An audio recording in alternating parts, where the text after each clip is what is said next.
o culto no céu. Amém? E eu queria fazer igual eu faço na quarta-feira hoje. Eu queria que você participasse comigo hoje. Léo me acompanha com. Nós vamos orar pela palavra de Deus. Você já cumprimentou aquele que está perto de você. Então agora nós vamos falar um pouco sobre Deus, sobre o culto do céu. Como que é o culto no céu? Como está sendo o culto na sua casa? Como está sendo o culto lá dentro de você? Amém? A palavra de Deus, vamos abrir.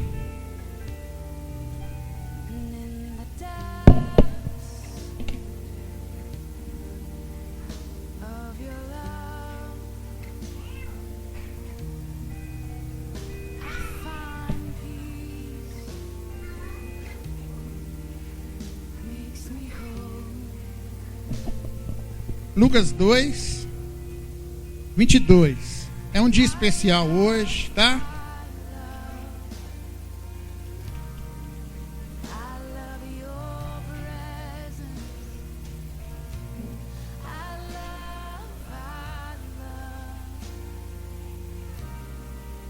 Vai falar um pouco sobre uma apresentação que nós temos hoje ao Senhor Jesus. É algo assim muito lindo. É um culto. Lá no céu tem um culto por 24 horas. E nós temos também que ter esse culto na nossa vida. Todos acharam? Diz assim a palavra de Deus: passados os dias da purificação deles, segundo a lei de Moisés, levaram-no a Jerusalém para apresentarem ao Senhor, conforme o que está escrito na lei do Senhor: todo primogênito ao Senhor será consagrado. E para oferecer um sacrifício, segundo o que está escrito na referida lei, um par de rolas ou 2 pombinhos. Pode assentar, queridos. Senhor, essa é a tua palavra, que é a verdade. Nós queremos nesse momento que o Senhor venha falar conosco. Mas, Pai, nós queremos também te pedir agora, Senhor, por aqueles irmãos que não estão aqui, Pai, como o irmão Marcos, que está, Senhor, lá em Pernambuco trabalhando, Pai, teve que se deslocar urgentemente para aquele lugar. Guarda ele ali, meu Deus. Também o nosso amado pastor Joel, que está internado ali no hospital evangélico. Meu Deus, o Senhor é poderoso para fazer infinitamente mais. Vai de encontro a ele agora, Pai. Em nome de Jesus, Pai, que o Senhor possa tocar em cada célula do corpo dele. Que o Senhor possa tocar também, Deus, em cada parte de onde tem uma infecção. O Senhor possa tocar e tirar, para a glória do teu nome. E toda a igreja diz amém. Aleluia. A palavra amém é assim seja. Amém? Então agora presta bem atenção no que Deus vai falar com você. A maior importância que tem é a gente se apresentar a Deus. Quando nós chegamos diante de um juiz, a gente se apresenta. E a gente chama ele de ó excelentíssimo. Quando nós chegamos diante de um médico, a gente diz a ele ó doutor. Quando nós chegamos diante de um apóstolo, nós dizemos a ele ó apóstolos. Quando nós chegamos diante do nosso pai, a gente chama ele de ó meu pai. Aqui nós vemos hoje a apresentação de Jesus Cristo. A palavra diz que é aquele que desceu do céu. Saiu fugido de Belém, porque a palavra do Senhor diz que Jesus ia nascer em Belém. Está escrito no livro de Miqueias, capítulo 5, verso 10, que de ti Belém Efratá, que significa casa do pão, nascerá aquele que libertará o homem do pecado. Mas ele teve que ir para cumprir outra profecia que ele disse, o profeta disse: chamei o meu filho do Egito. Então ele foi ao Egito, fugindo das agressões humanas. Mas a palavra diz que ele se apresentou ao templo. Significa que o próprio Jesus, ele tinha uma reverência ao templo do Senhor. E a palavra de Deus diz que nós somos o quê? O templo do Senhor Jesus Cristo.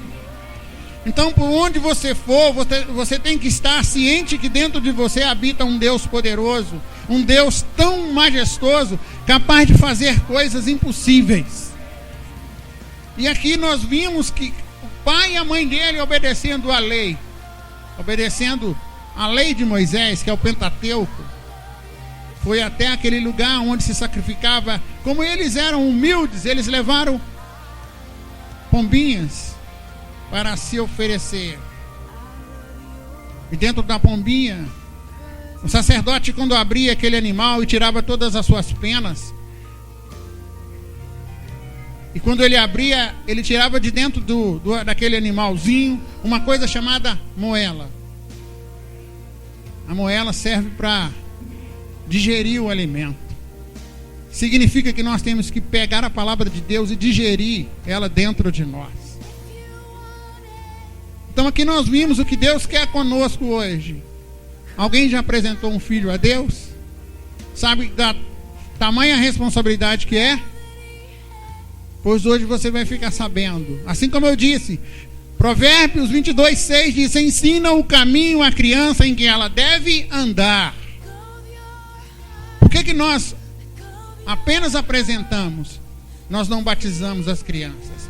Porque o próprio Jesus disse o quê? Das tais são o reino dos céus.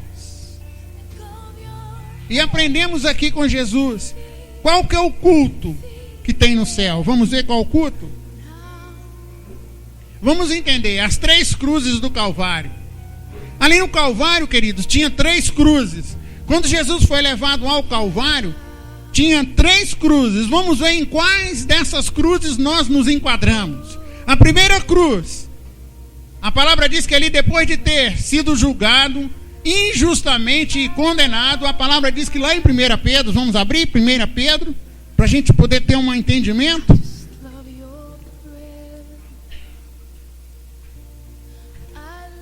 Capítulo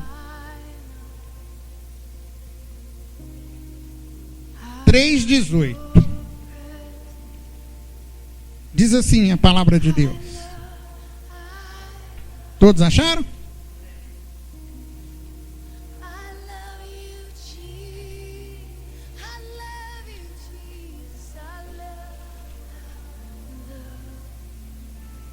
Pois Cristo também morreu numa única vez, acharam? Pelos pecados, os justos pelos injustos, para conduzir-vos a Deus, morto sim na carne, mas vivificado no Espírito. Sabe o que significa isso? Que aquela cruz do meio, onde Jesus estava, não era feita para ele. A palavra diz que quando ele chegou ali no Calvário, a cruz era tão grande, e ela tinha já os buracos determinados pelo pecado. E pregaram o nosso mestre de um lado. E quando foram pregar do outro lado, a mão de Jesus não alcançava do outro lado. Então o que fizeram? Amarraram a mão do nosso mestre. A palavra diz que amarraram e puxaram. Mas a palavra diz que nenhum osso de Jesus poderia ser quebrado. E para cumprir as escrituras, onde estão as juntas foram separadas por sua causa e por minha causa. O justo pelos injustos. O culto no céu é assim. Quando eles olham, os anjos olham para Jesus, porque ele está no céu, com as mesmas marcas do lado da lança, nas mãos, as marcas dos chicotes. Só que ele está com o corpo glorificado. E está em 1 Coríntios capítulo 15, verso 47 ao 51, diz que o corpo dele é glorificado, ao qual nós teremos o corpo assim um dia. Porque a palavra diz que nós seremos transformados e teremos um corpo igualzinho ao de Jesus. E os anjos, quando olham para aquele que está no céu, o Senhor Jesus, eles olham para a terra e vê você com as mesmas marcas que ele. Jesus foi crucificado como criminoso comum, entre outros criminosos. Em Isaías 53, verso 12, diz que ele foi contado. Sabe o que é ser contado? Ele foi levado, bateram um martelo, teve uma investigação e não acharam nenhuma acusação que o levasse à morte. E perguntaram a ele: o que você diz disso tudo, Jesus? E ele não abriu a sua boca, porque a palavra diz que ele, o quê? Como ovelha muda, ele tomou o meu lugar e o seu lugar. Então nós aprendemos aqui, havia 3 cruzes, guarda bem isso no seu coração. Em qual dessas cruzes nós nos encaixamos? Na cruz central estava um homem especial chamado Jesus. Lá em João capítulo 1, verso 29, a palavra de Deus diz assim: eis o Cordeiro de Deus que tira o pecado do mundo. João estava batizando e de repente lá vem Jesus andando. Eu quero te dizer, João Batista era primo de Jesus. E Deus usou João, fez com que João nascesse para preparar o caminho de Jesus. Hoje a responsabilidade de anunciar o caminho é minha e sua. Você é o João de hoje. E ali a palavra diz que eis o Cordeiro de Deus que tira os pecados. Porque a palavra diz que ele levou sobre si todos os nossos pecados. Em João 30 disse: este é aquele que eu disse, João Batista falando para os seus discípulos, é este aí aquele que eu disse que antes que eu existisse, olha lá, este é aquele de quem eu tinha dito, depois de mim vem um varão, Yeshua HaMashiach, Jesus, um varão que passou adiante de mim, porque antes de mim ele já existia.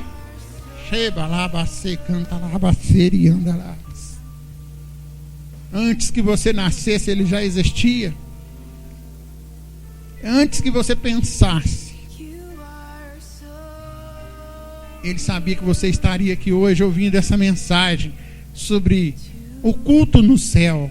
Ele desceu do céu, a palavra diz que ele desceu do céu, e quando ele desceu do céu, ele falou para o Pai: Pai, eu vou fazer um culto especial para o Senhor lá na terra, porque os homens ainda não sabem. Eu vou morrer por eles, eu vou pagar um preço muito alto, e vou ensinar a eles o que é um culto de verdade. Mas para isso ele foi apresentado primeiro. Se apresente-se a Deus. Se apresente-se a Deus. Fala: Deus, eu estou aqui nessa noite para ouvir o Senhor.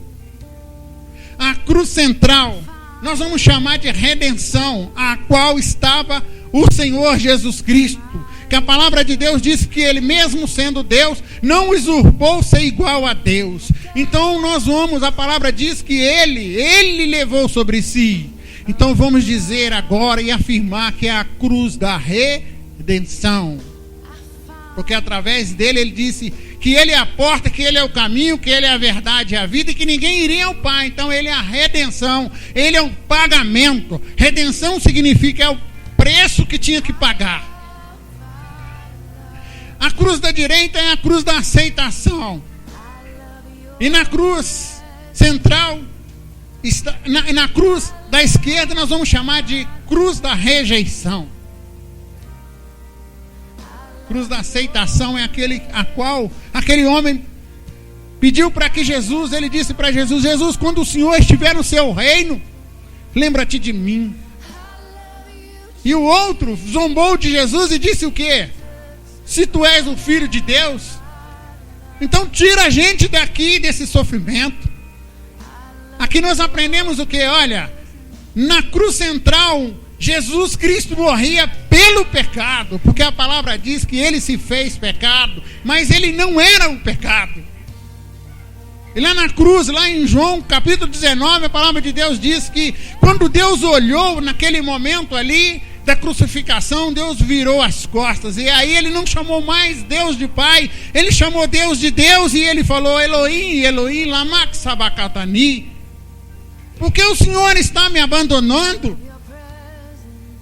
Ele fez aquela oração do Salmo 22, que diz: touros estão me cercando, rasgaram as minhas vestes, tiraram sorte. Mas na cruz da direita, um ladrão morria para o pecado. Um malfeitor do lado direito de Jesus, ele estava abandonando o pecado para deixar Jesus fazer a diferença na vida dele. Mas no lado esquerdo estava um outro que estava o quê? Morrendo em seus pecados. Sabe o que afasta o homem de Deus? A iniquidade, querido. Então Jesus estava ensinando a fazer um culto ao Senhor. Qual dessas cruzes nós nos encaixamos? Qual dessas cruzes falam mais conosco? O seu corpo estendido ali naquela cruz, entre o céu e a terra, significava o elo de ligação entre Deus e todos os homens. E para isso basta que você diga com o seu coração, porque a palavra diz em Romanos 10, verso 8 e 9, se com tua boca confessares ao Senhor e com teu coração creres, serás salvo tu e tua casa. E naquele momento que Jesus estava ali em João, capítulo 19, verso 30, naquele momento que ele estava se entregando, ele disse ao Pai, está consumado. Significa tetelestai, uma palavra hebraica, que significa acabou. Foi riscado, porque a palavra diz que foi aquela cédula do pecado que o diabo tinha contra a minha vida e contra a sua vida, foi rasgado, tetelestai. Foi tirada e foi lançada em Cristo. E a palavra diz em Efésios que nós fomos transportados do reino, do império das trevas para o reino do Filho do seu amor. E fomos transportados para as regiões celestiais em Cristo Jesus. E hoje somos cidadãos dos céus. Por causa que ele disse, Pai, estou fazendo e terminando o culto aqui na terra, tetelestai. Mas para isso ele teve que se apresentar ao Senhor. E nós precisamos também dizer para ele, Pai, está consumado na minha vida. Porque eu recebi, como o apóstolo Paulo disse, porque eu recebi do Senhor. Sabe, Luciana, porque eu recebi do Senhor a salvação. Em Hebreus diz que como nós escaparemos de tão grande salvação, como nós fugiremos de tão grande salvação? Será altura, será largura? Será um abismo? Será império? Será potestades? A palavra diz que nada poderá nos afastar do amor de Deus. Ele, quando ele disse ali, tetelestai, ele estava cumprindo, direcionando a salvação para mim e para você.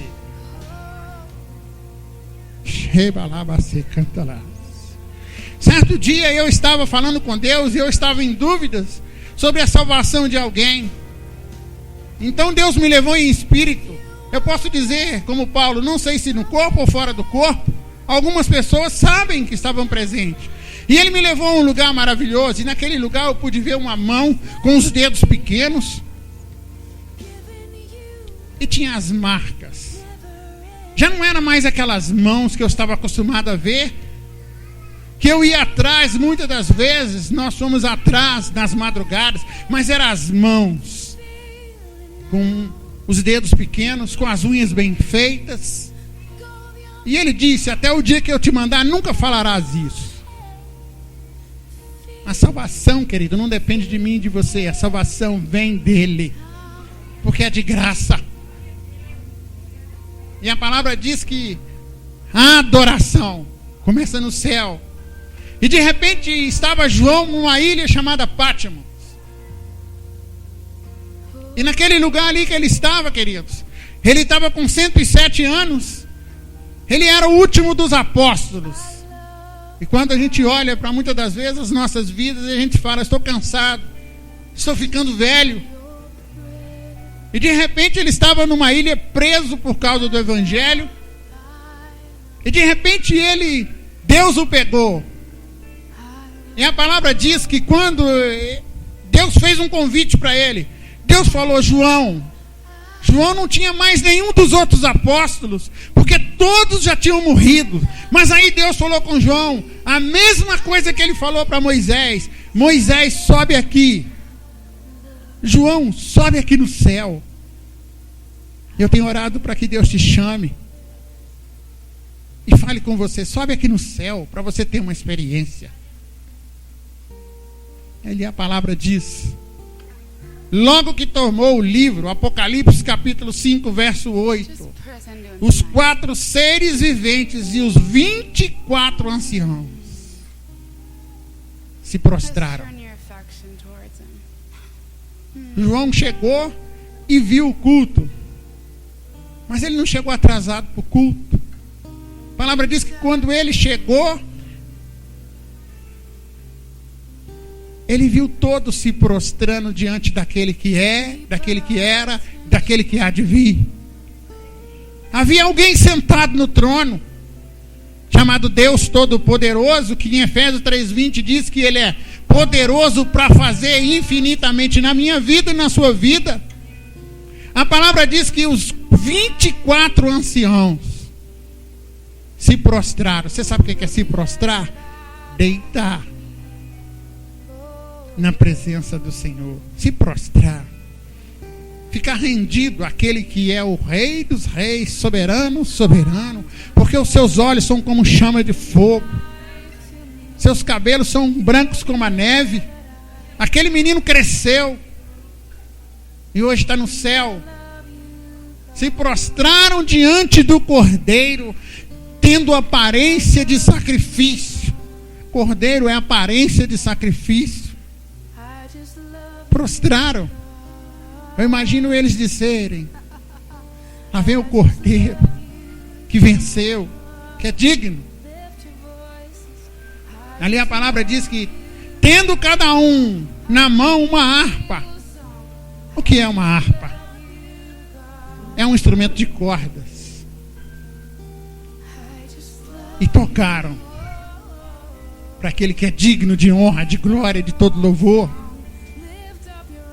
E tendo na mão taças de ouro cheias do incenso. Eu quero te dizer, no livro de Êxodo, capítulo 31, a palavra diz que lá no santo lugar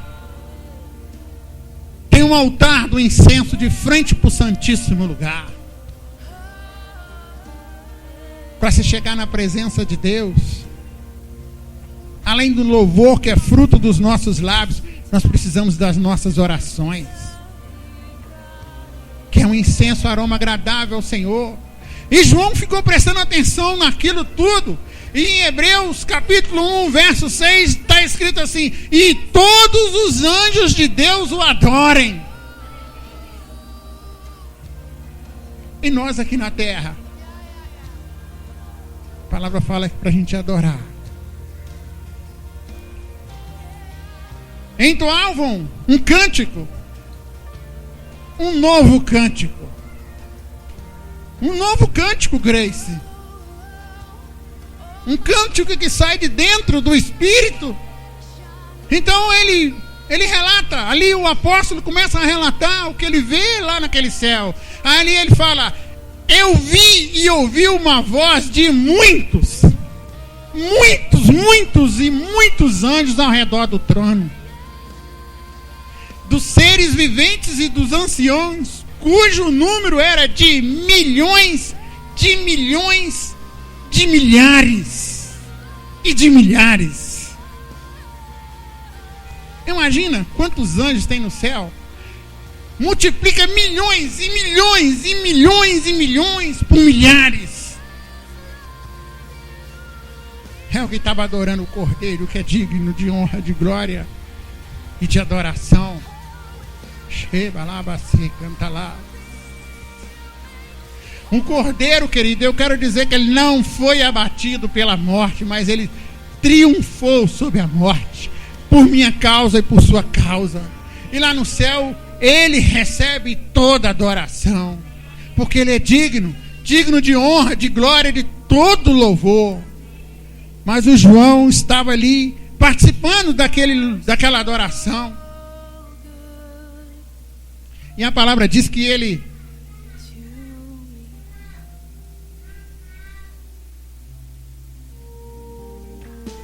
Quando ele olhou, ele viu o quê? O leão e o cordeiro. Mas por que ele viu o leão e o cordeiro? A união do poder, leão, onipotente com o sacrifício. Aquele que era todo poderoso passou a residir numa forma humana para pagar o preço que era meu e seu. Não usurpou, não quis ser igual a Deus, se esvaziou para poder te abraçar. Hoje, o sacrifício do amor, porque a palavra de Deus diz o quê? Em João 3,16 diz que Deus deu o seu único filho para morrer por nós. Você teria coragem de dar, Simone, o filho Davi para morrer por mim? Pois Jesus fez isso. Apocalipse 5,2 diz: e proclamando com grande voz: digno é o cordeiro que foi morto de receber a glória e a riqueza e a sabedoria, força, honra e glória e louvor. De repente fez um silêncio total no céu, no capítulo 5. E João olhou, e a palavra diz que ele não se achou no céu ninguém que pudesse ali pegar aquele rolo. Houve um silêncio. Sabe o que significa, queridos? Significa que quando João olhou à sua volta, ele olhou em volta assim de todos que estavam. Não estava se achando um que era digno de ir lá e tomar o livro. Então ele começou a chorar. Já parou para pensar, querido? Se a gente perder a salvação, se tudo que nós fizermos se for inútil? Já parou para pensar nisso? Há 110 anos eu servi ao Senhor, mas hoje eu não quero mais. João ficou assim, atordoado. Diante desse silêncio, João começou a chorar copiosamente. E ele deve ter se perguntado: e se não aparecer ninguém para pegar esse livro? Onde vai ficar a salvação? Os querubins, os serafins e os 24 anciãos, todos se calaram naquele momento à espera do cordeiro entrar. E João ficou procurando. E muitas das vezes a gente fica assim. A palavra diz: felizes os que choram. E aqueles que saem com lágrimas semeando, vão colher com alegria. Sheba lá você canta lá. Não tinha ninguém que tomasse da mão do Deus Todo-Poderoso. Mas de repente apareceu Yeshua HaMashiach, marchando em direção ao Pai. Ele deve ter dito assim: me dá, porque eu venci. Eu venci. E a chave está na minha mão. E eu queria orar por você.